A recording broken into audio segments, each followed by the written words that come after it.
Civakên Îranê ne neçarin ku di navbera du bijardeyên şer û destelata diktator de bimîne û qebûl bike. Ya ku azadiyê dike asoya siberoja gelên Îranê tekoşîna demokratîk û şoreşa newazeya jin jiyan azadiyê. Bêguman ji bo bidestxistina şoreşa demokrasiyê gelê me yekgirtin, hevkariya tevahiya kesayetên azadîxwaz, hêzên demokratîk û tekoşerên gelan, jinan û nasnameyan pevîst e. Hevkariya partiyên Kurd gelek giring e. Ku ji tegeha destelatariya partiya derbasî rêveberiya gelê Kurdistanê bibe.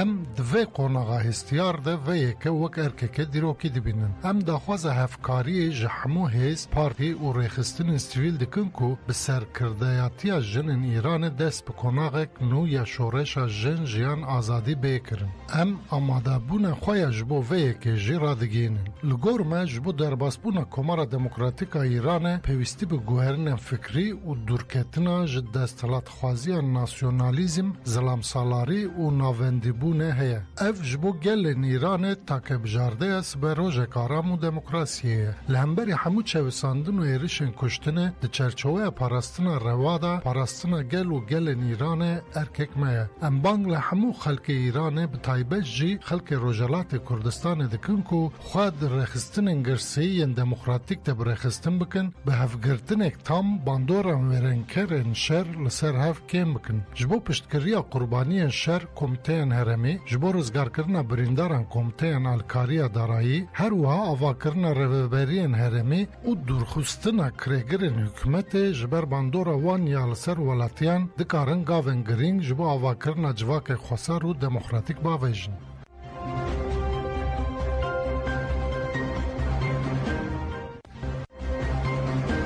Partiyên siyasiyên Kurd dixwazin birêber Aporê hevdîtinê bikin. Hevdîtinên şandiya Dem Partî bi partiyên Kurd, Komê Çepkir, Sosyalîst, rêxistinên pîşeyî kirin. Raydarê Dem Partî Özlem Gündüz tekildarî van hevdîtinan axiviyê got tişta herî zêde derkete holê yekgirtiya neteweyîya Kurd bû xala duyemîn jî daxwaza hemwelatiya wekev, statûya rêveberiyên herêmî û pirsgirêka zimanê zikmakî bû.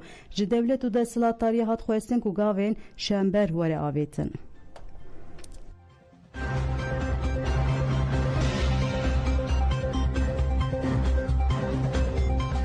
Li Wanê kadroyên pêşengiyên PKK Altun û Ali Haydar Kaytan hatin bîranîn. Mesajwanan a Dem Partiyê ji bo ji kadroyên pêşeng ên PKK Rıza Altun û Ali Haydar Kaytan li Wanê çalakiya bîranê li darxistin. Çalakî li baxçeya ku wêneyên Altun û Kaytan hatin daliqandin hate li darxistin. Bîranîn bi daqeyeke rêzgirtinê dest pê kir û sürûda çarxa şoreşê hat xwendin. Piştre sînevizyona li ser jiyan û mîratê têkoşîna ya Altuna Kaytan hate xwendin. Di çalakiyê de hevseroka Dem Partiya Wanê Gönül Uzunay axivî wiha got. Gelê Kurd bi felsefeya Birêz Abdullah Öcalan xwe ispatê hemû cîhanê kiriye. Tu gelên din nikare li hemberî ewqas êrişên giran û polîtikên îmhayê li ber xwe bide. Lê gelê Kurd bi hêza xwe ya ahlaqî û polîtîk karî ku hemû êrişan berteref bike. Bîranîn piştî xwendina helbestên Ali Haydar Kaytan û stranên Koma Aryen bidawî bû.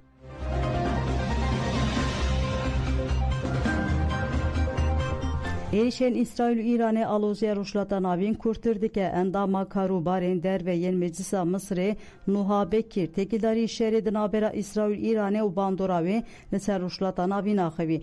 Bekir daxaftina xwe de wiha dibêje êrişên İsraîlê yên li ser Îranê danûstanên nuklerî yên di navbera Amerîka û Îranê de xiste metirsiyê de. Her wiha bandoreke mezin li ser nirxê petrol, liv û tevgera aborî bazirganiya deryayî çê dike. İsraîl hewl dide desthilata xwe bi ser rojhilata navîn de serwer bike. Ev jî hevsengiya hêzan ya rojhilata navîn diguherîne. Ev ser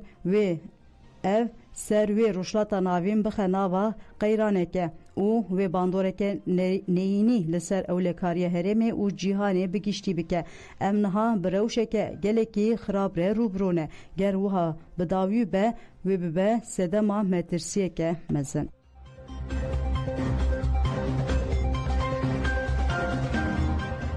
پیوسته کرد و روشده خودی یک هلوس بن چاودر سیاسی امر حسین درباره شریدنا برا اسرائیل ایران ده باندوراوی یال سر عراق و هرم جان فره آخوی گوت هیوی ام اوه کو شریدنا برا اسرائیل ایران ده دم کرد به اگر شهر جه هفته یک زیده تر دریش بکه و برفره ببه و لسر آستاناو نتویجی دویمین آوا ببه امر حسین دیار کرد کو شهر دریش ببه و باندور لهرم کردستان و عراق و جهان جبکه و ها گود کرد سردمکه پر نازک دنه جبو و جید و کرد یک بن و خودی پیمانک بن پیدوی کردان جهر دم بهتر ایرو به یک ریزی هیه یکیتیا کردان گلک گرینگه و باندور لهزین هرم جبکه دوزا کردان گهای راده که اول جهان روابویه دو اف درفه جدست نه بردان ریاویجی هفگرتنا به هفریه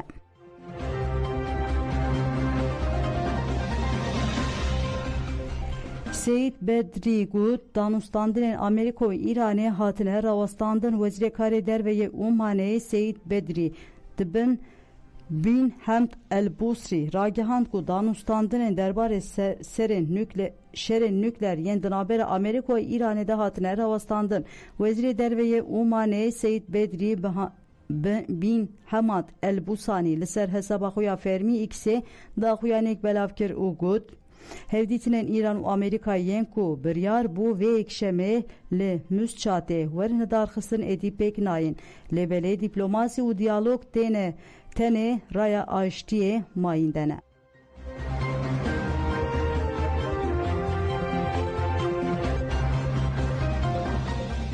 Kazım Xerib Kut İsrail jinav xaka Irak'ı erişeme dike cigire vezire karên derveye İranê Kazım Xerib derbare erişên İsrail'e yeni ser İranê de jimedya İranê raxivi. Kazım Xerib îta kir ku İsrail hinek erişên xwe yên ser İranê jinav xaka Irak'ê pêk tîne got bankla hükümeta Irak'ê dikin ku derbare vê hekê de tedbîrên cidî bigire. Me ji Irak'ê xwestiye bi fermî li Konseya Avrupayê û netewên yekbûyînê razîbûna xwe nîşan bide. Hêjayê gotine li gurî medya Irak'ê hükümeta Irak'ê ji bo Amerîkayê nameyek şandiye û jê xwestiye ku rê li ber bin pêkirina İsrail ya bin pêkirina asmanê Irak'ê bigire.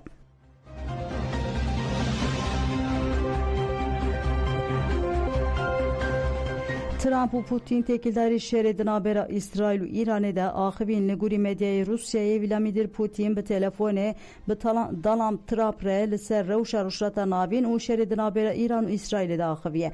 Medyaya Rusyayê diyar kiriye ku rêgeşeya xeter al rûşrata navîn baweke xwezayî di rojevê de ye. Alîkarî serokê Rusyayê Yur Ushakov Gud Putin û Trump ihtimale vegera li dan û standinê ji bo bernameya nüklerî axivîne. Ushakov bi bîr xist ku serokê Amerîkayê Trump rewşa li rûşrata navîn bi weke rewşeke pir bifikar binav dike.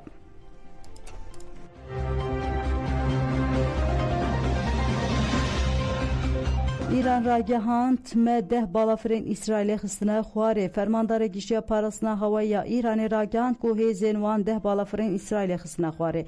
Ajansê da zanin ku têkêdarî cih û dema xistina balafirên İsrailê de agahiyên zelal nehatiye eşkere kirin. Artêşa İsrailê ji hetana derbarê heman mijarê de tu daxuyaniyek fermî nedaye.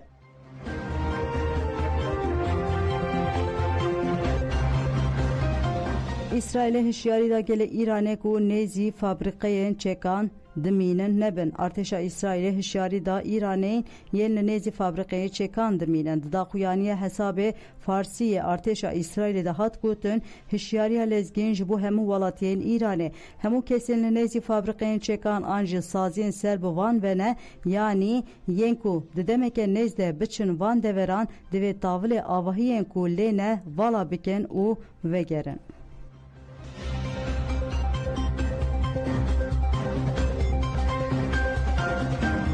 Lehremen dagirkirî yên Rojavayê Kurdistanê 5 kes hatin revandin sücên Dewleta Tirk û çeteyên wê yên li hemberî gelê Afrînê dewam dike. Herî dawî 5 kes ji aliyê çeteyên Dewleta Tirk ve hatine revandin. Kesên hatine revandin evin Xalîl Mustafa Arif Dato, Ahmet Osman Hemo, Şükrü Abdulhaman Mustafa, Ekrem Mehmet Ali û Abdulselam Ahmet El Xalîle. Çete li navçeya Şîyeya Afrînê jî ji bo ku şere wan İbrahîm karibe vegere mala xwe $900 خرج خوستیه. هر وا $500 خراج لشینی بناوی احمد رفات برنه و ندیاره برنه کدره.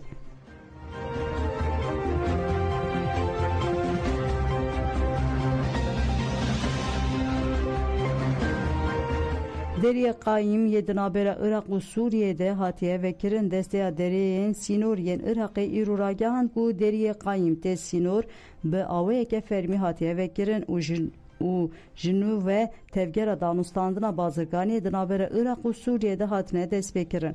Her ve proseyin pevguhertina bazırgani le Ali Irak'ı le guri belgeyin hatine pejrandın tenekirin. Dehman çarşövede daxuyaniye amajya beveyeke kirku tevgera Çin u hatine revitiya jinu ve desbekiriye.